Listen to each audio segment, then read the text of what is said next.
السلام عليكم ورحمة الله وبركاته. بسم الله الرحمن الرحيم. نحمد ونصلي على رسوله الكريم. أما بعد. رب اشرح لي صدري ويسر لي أمري واحلل عقدة من لساني يفقهوا قولي. Now yesterday we started a hadith, compliments of Irbad ibn Sariya radiyallahu anhu, in which the Prophet sallallahu alaihi wasallam was giving a very moving speech, and as a result of that, their hearts were trembled, their eyes were pouring out in tears. And in one of the commentaries of Riyadh al-Salihin under this hadith, it mentions that this setting, this particular gathering with the Prophet sallallahu alaihi wasallam was before his death, before his health started to decline. The Prophet ﷺ, this is when he had this conversation, and therefore the Sahaba mentioned, Ya Rasulullah, it is as you are giving us advice the way a person who is leaving gives advice. فَأَوْصِنَا, give us particular instructions, specific instructions. So then the Prophet ﷺ, he accepted their request and he said, "Usikum bi taqwallah." I give you the wasiyah and the instructions of being conscious and aware of Allah subhanahu wa ta'ala. Imtithalul awamir and ijtinabun nawahi. These are two components of taqwa. The do's and the don'ts. So do the do's and stay away from the don'ts. And this result comes as a result, this is a result of being conscious and aware of what the do's are and what the don'ts are.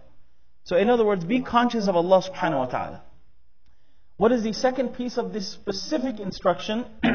وَالسَّمْعِ وَالطَّاعَةِ وَإِن تَأَمَّرَ عَلَيْكُمْ عَبْدٌ حَبْشِي وَإِنَّهُ مَن يَعِشْ مِنكُمْ فَسَيَرَى اخْتِلَافًا كَثِيرًا. Now I'm not gonna I didn't break this phrase down. I mentioned this entire sentence because I want you to understand the whole picture. They wanted specific instruction from the Prophet ﷺ, correct? Now, in the Prophet ﷺ's instructions, he is telling the Sahaba that listen and obey. Usikum bi taqwallah, and to listen and to obey, even if an Abyssinian slave is appointed your leader. وَإِنَّهُ مَن يَعِشْ مِنكُمْ, and whoever lives beyond me. Okay? وَإِنَّهُ مَن يَعِشْ مِنكُمْ, whoever lives beyond me from amongst you, فَسَيَرَى اخْتِلَافًا كَثِيرًا, you will see an abundance of ikhtilaf and differences. Now,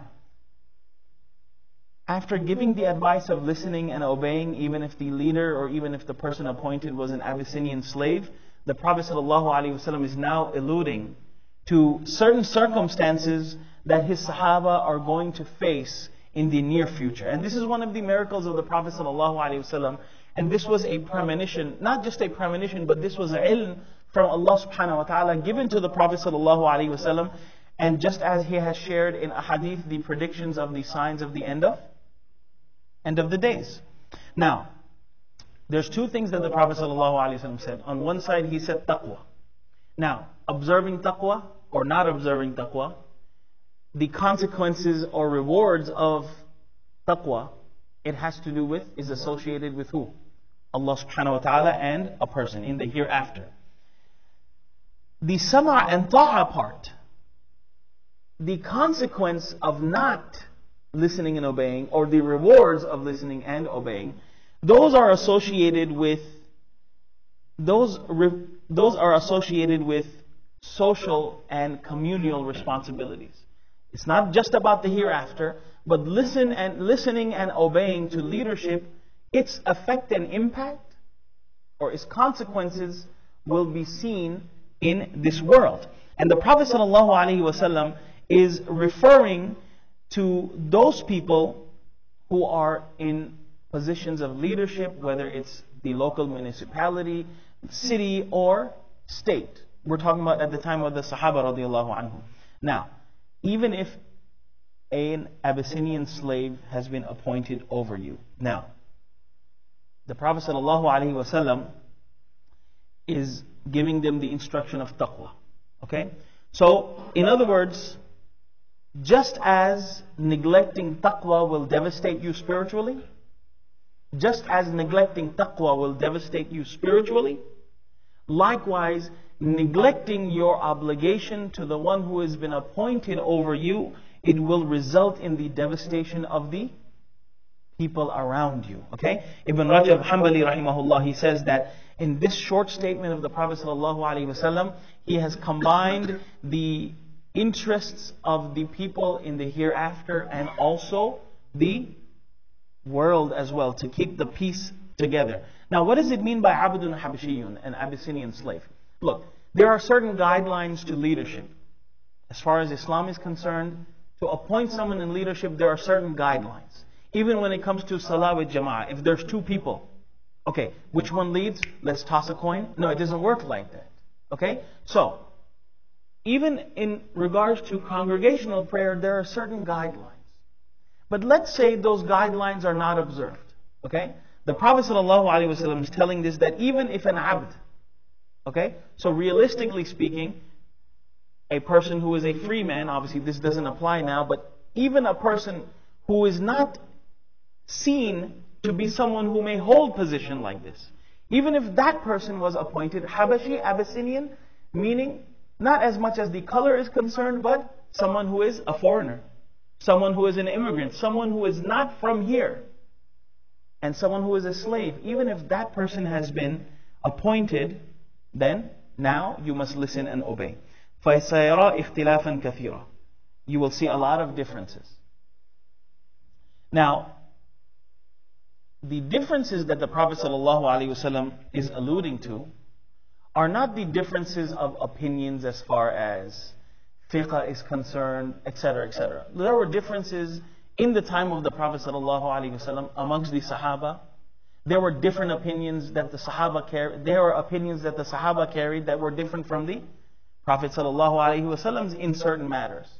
But the Prophet ﷺ still sought their opinion and made them a part of the picture and the shura. He asked for their opinions. If their opinions were good, they were accepted. Okay. Actually, some of the opinions of the Sahaba ended up becoming the legislation. But then at times when the Sahaba's opinions were not accepted, the Prophet ﷺ's opinion was applied. After that, no buts. No ifs, ands, or buts. That's it. The Prophet ﷺ said it. We must obey. Okay? The ikhtilaf that the Prophet ﷺ is talking about, that he is warning them about, it's not the differences of opinion in legal issues or the different practices as long as they fall under the sunnah, etc. Oh, no. The Prophet ﷺ is saying that if you are alive after me, you are going to see differences in opinion, differences in practice that are not aligned with the sunnah. And not only not being aligned, but they totally contradict the sunnah.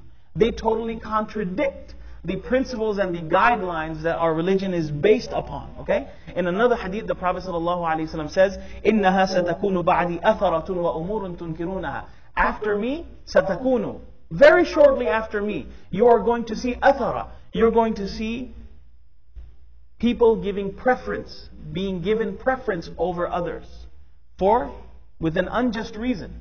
وَأُمُورٌ تُنْكِرُونَهَا. And you're going to see things that you are not going to like. Okay? So things that totally contradicted the sunnah of the Prophet ﷺ. Now, he says, you're going to see this ikhtilaf. So now it begs the question. The Prophet ﷺ just told us that you must listen and obey. Even if the leader appointed doesn't seem to be fit to be a leader. The question is, do we offer our unconditional support to someone, even if they are contradicting the sunnah and guidelines of Islam? That is answered in the next part of the hadith. فَعَلَيْكُمْ بِسُنَّتِي. When you find yourself in this ikhtilaf, then hold to my sunnah. And we're going to talk about that tomorrow night, inshallah.